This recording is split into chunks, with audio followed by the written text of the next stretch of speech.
Welcome to Read Between the Lines, a book podcast. I am your host, Molly Southgate, and today I'm interviewing. Paige Lavoie, hello. Hi there, how are you doing today? Doing pretty good. Yeah, drinking some ginger tea, hanging out. I don't think this is video, but it just cheers the camera.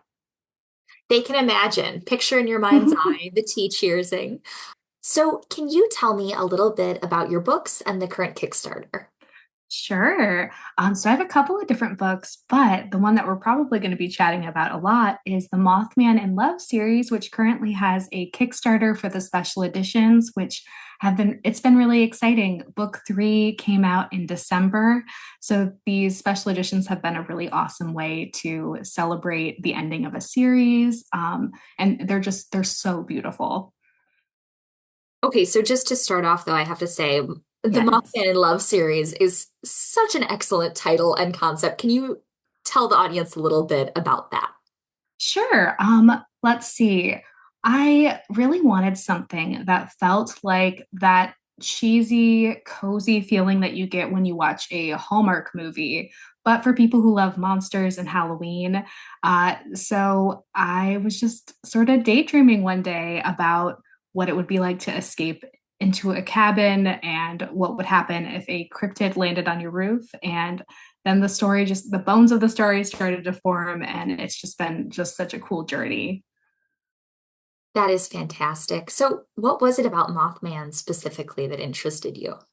Gosh, what isn't it about Mothman? He's so alluring, I think, for a multitude of reasons. You have this angle where there's a lot of mystery and like, is he a harbinger of death? Is he in the wrong place at the wrong time? Where did he come from? And these conflicting stories, which I just got to talk about a little bit over on Eerie Travels, where some people see him and he looks like this big, furry, almost like flying Bigfoot. And then other people have this more like owlish bat like creature who's like gliding through the sky. So there have been like sights of him teleporting and flying. And it's just such an interesting thing of one, how many are there? Where are they coming from? What are the origins? So I think that there was something also sort of romantic about this creature having to hide in the shadows and feeling really misunderstood. And that lent itself really well to the sort of Beauty and the Beast idea that I wanted to come up with this. So, can you introduce us a little bit to your Mothman, since, as you mentioned, there are so many different iterations? Yeah. When I was creating this character, it was incredibly self indulgent, where I thought about how many times I watched Beauty and the Beast as a kid, movies like Howl's Moving Castle, and then also Mr. Darcy, who I just love. So I wanted this creature who felt really lost to time, who felt really very much like he didn't belong in this world. So he's kind of old fashioned, he is a little bit blunt. I also decided to make it a shape shifting sort of story. So we have him in his big, fluffy monster form. And then we have him looking like what I have dubbed hot anime boy. So we have tall, red eyes, pointy teeth, but then he still has the fluffy moth antenna the whole time, which I just think is a vibe personally. Oh, of course. I mean, it's fantastic. Who wouldn't want to fall in love with Mothman? So, what interested you in writing romance? Ooh, I'm just such a big fan of love. Um, I love weddings. I will just like sit there and cry as people are like doing their vows and like staring at each other. Um, I have always just been like a really big romantic. And I also think that stories, even things like media. If I'm playing a video game, I love Baldur's Gate, I love Dragon Age, and I think that the romances in those stories make it so much more compelling. You have something that you're really fighting for and rooting for.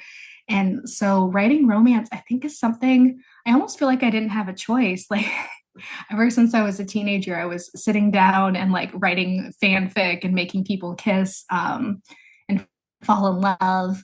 And so I love love stories. I love the fanfic point too, because I feel like that's such a Oh great. yeah. There's so many authors. I mean, I know that I wrote a little bit before, and I certainly read a lot. Ooh, I want to know. Oh, no, no, that is lost to time. But I know that when I've talked to people Oh. on here, a lot of them have said similar things. So would you mind sharing a bit how that helped you as a writer or inspired you as a reader? Sure. So I'm thinking about it. I'm going through the archives of my brain. And I never posted my fanfic online. And I feel like there probably would have been some great community and feedback and stuff if I would have done that. But I was so young, and the internet was also so young when I started, that I did a very normal thing. And I just wrote it in notebooks that I hid under my bed. But there was this one Legolas fanfic that I did, a Lord of the Rings thing. And I was so proud of that I printed it off of the family computer. I hole punched it. I put it in a binder where I made like a homemade cover. I did an Elvish dictionary in the front, and I would like give it to friends. It was my first foray into like I was yeah, pretending to be a publisher, just selling my Lord of the Rings nonsense. I wasn't selling it. I was making people, I was peer pressuring my friends into reading my Lord of the Rings fan fiction. I love that so much. It makes me think of when I was probably 8 years old and I wrote my book and it was probably 10 pages long and I printed it off and I gave it to literally everyone I'd ever met. Yes. And I was like, That's so, this is my book and you all have to read it now. And yeah. that's perfect. I love that. So what did your research process look like for this book? And were you having to look into like anything unexpected? Ooh, okay. So this was during the pandemic, so I couldn't just like go off to Point Pleasant, West Virginia, as much as I wanted to. It was a lot of the internet. So I Googled a ton. I went on different Reddit forums for sightings. I watched that like BuzzFeed mystery one where, what's it called? I don't, BuzzFeed Unsolved, where they went to Point Pleasant and they had like the Mothman pizza and talked to some people who had real sightings and stuff.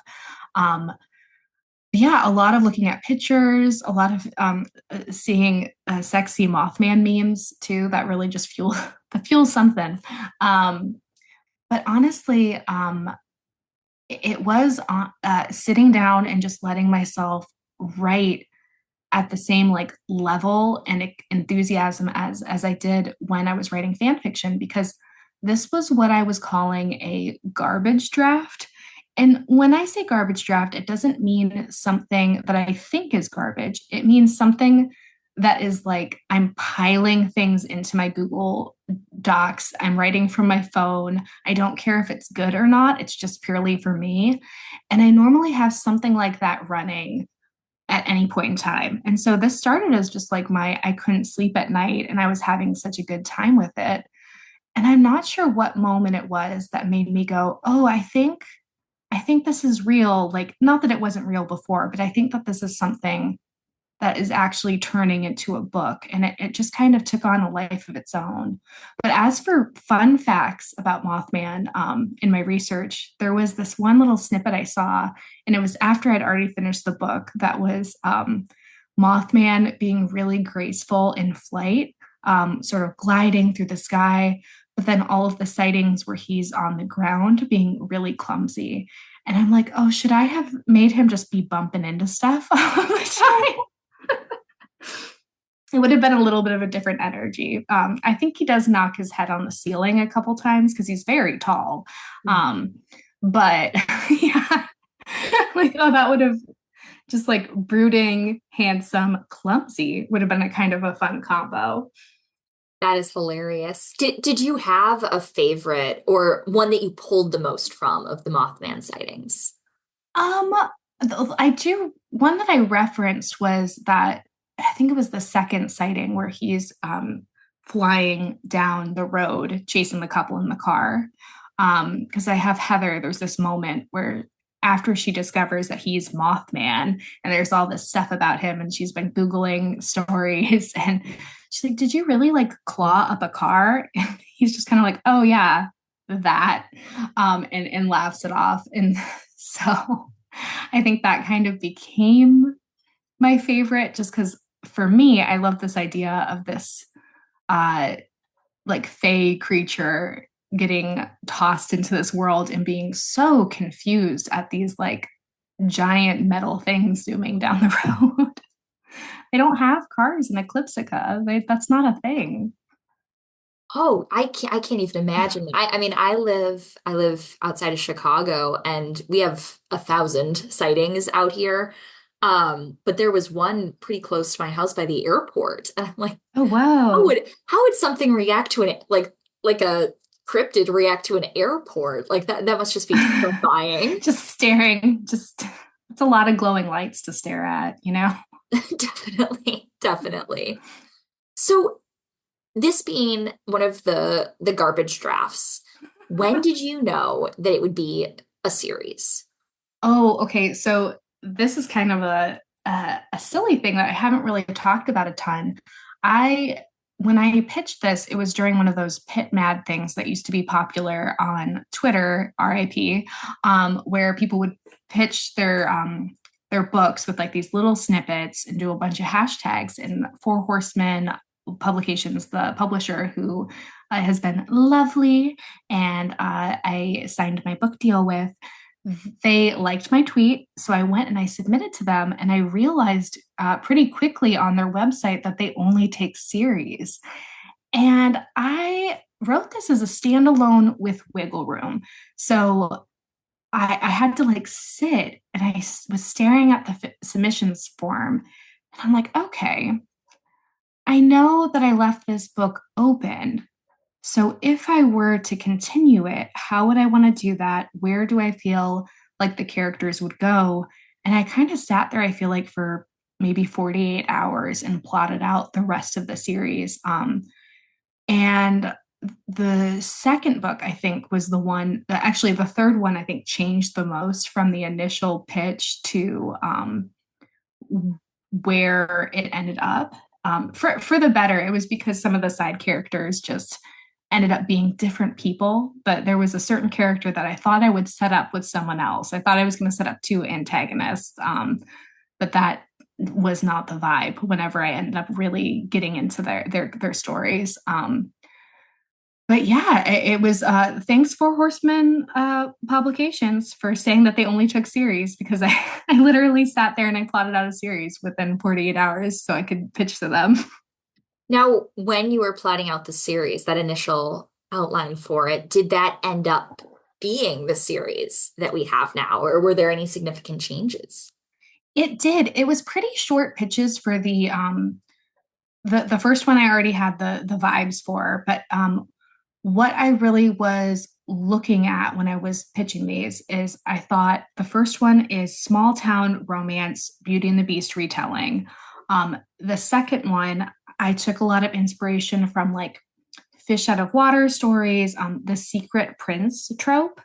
And then the third one, I knew it would be sort of like the wedding episode. So, what would happen and what would be like the biggest hijinks I could possibly get them into that would kind of separate them a little bit, and also keep things interesting, have sort of all the characters who've showed up in the first two books get to have like a little bit of a moment. Um, I thought for a second about titling them differently, but I realized it just felt like it didn't feel like it would be, it didn't feel too cohesive enough. Because in the second book, you find out that he's, spoilers, skip forward if you don't want to hear this, skip forward like 5 seconds. You find out he's a fairy prince. So I thought, I'm engaged to a fairy prince. And then the third book I thought could be I got kidnapped by a vampire king. And they just all felt like different books rather than a story that would be following the same couple. So I kind of, I think I ditched that pretty quick, but the stories, the concepts themselves stayed pretty true. Well, and I also love the title convention of the I'm in love with Mothman, I'm Just a engaged little to on the Mothman, nose. I'm married. It's because it's so great when you are like picking up that first book and then you find out that those are the titles of the next one because it's like you know what you're getting into. There's so much to be discovered in that too.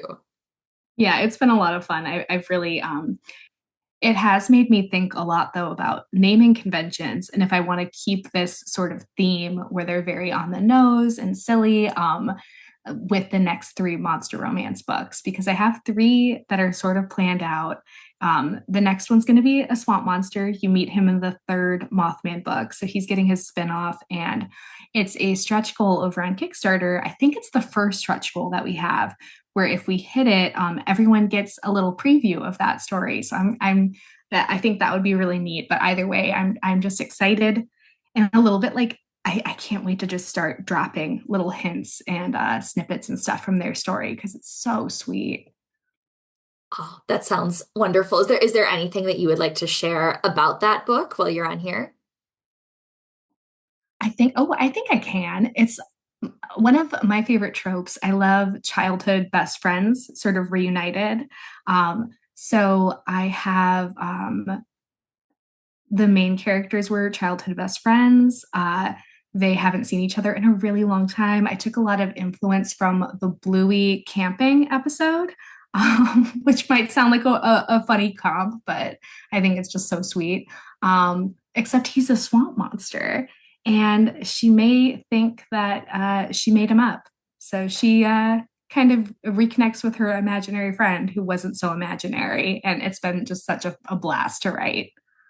That is such a sweet concept. I love Thanks. that. I love Um, it. I love it so much. She's like, what do you like? I mean, because think about it. You're like, oh, yeah, I went to the summer camp when I was growing up and I played with this boy who was like a fish person. Like, of course you're going to think you made that up. Like, but he is real and he is in love with you at the end of the day. yeah, Love that. yeah. You And know, he it has a kind of, pet alligator. oh, amazing. It kind of perfectly leads in though to what my next question was going to be, which is what are some of your favorite tropes? Ooh, I love this is my hyper specific trope. I love when there is some sort of scene where you get like there's like a trunk full of dresses where it's like, oh, there this happens a lot in historical romances where there is like a ball coming up and oh, what will you ever wear? And there's just like this perfect trunk filled with beautiful dresses that are perfectly your size. Or there's a dress laid out on a bed. I did that trope in I'm Engaged to Mothman. Buddy, if you can hear my dog just whining for treats, please know that he's very cute and he's already had three treats today.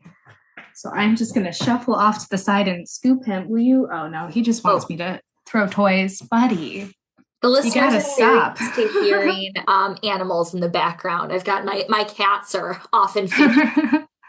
Love that. Yeah, but things and stuff and where I got fully lost in the weeds of staring down my dog and telling him that I don't want his tummy to hurt. Um, Tropes are great. I love when there's an animal sidekick, even when that animal sidekick doesn't know when to stop eating treats.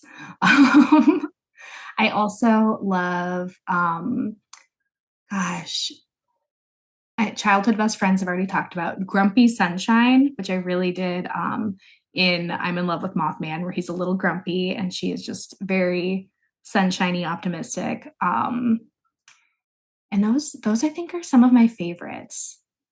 It's hard. I love a lot of things.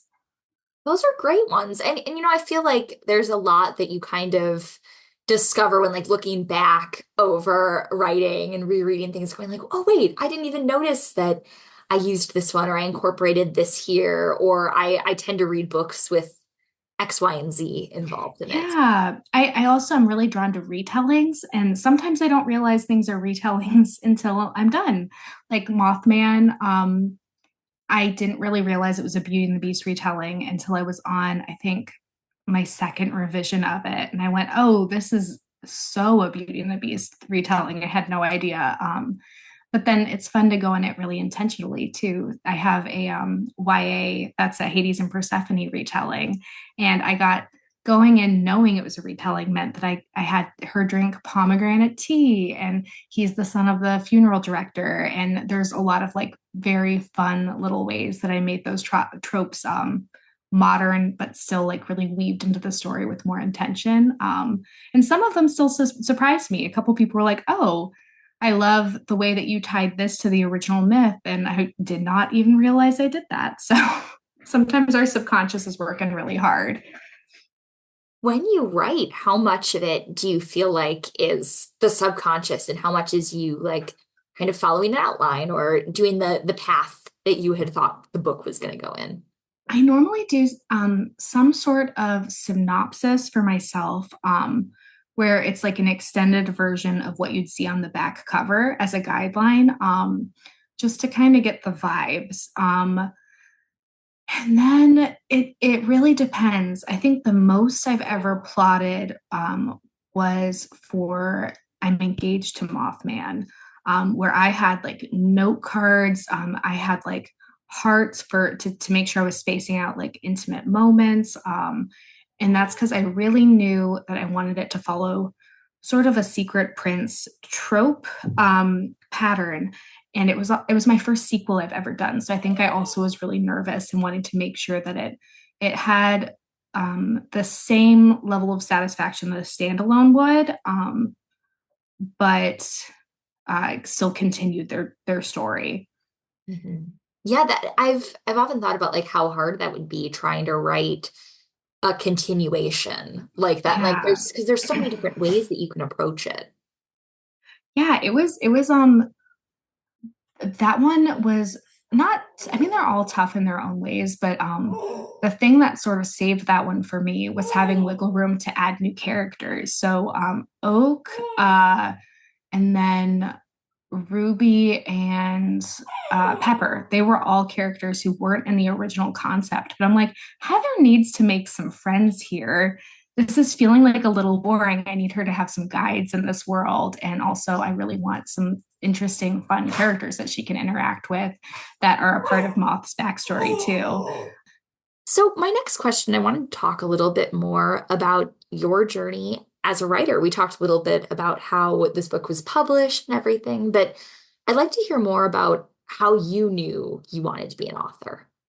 Oh, okay. I have such a hard time with this question because I feel like it's so like probably the same answer everyone gives. But I think I've just always really wanted to tell stories in some capacity. I grew up, I played around with songwriting, I did web comics for a while. I have just not really been able to keep myself away from jotting down different ideas. Not that I've tried, but um, I thought for a little while that maybe I'd want to get into like journalism. That was a pretty short-lived idea. Because I think there's something about fiction and making up stories and getting to live in all these different worlds that was just really appealing. Yeah, but I think that if even if it wasn't writing novels that had grabbed hold, I'd be doing storytelling in some capacity. But this just really feels right. It feels like what I'm supposed to be doing, and I'm just really grateful that I get to do it.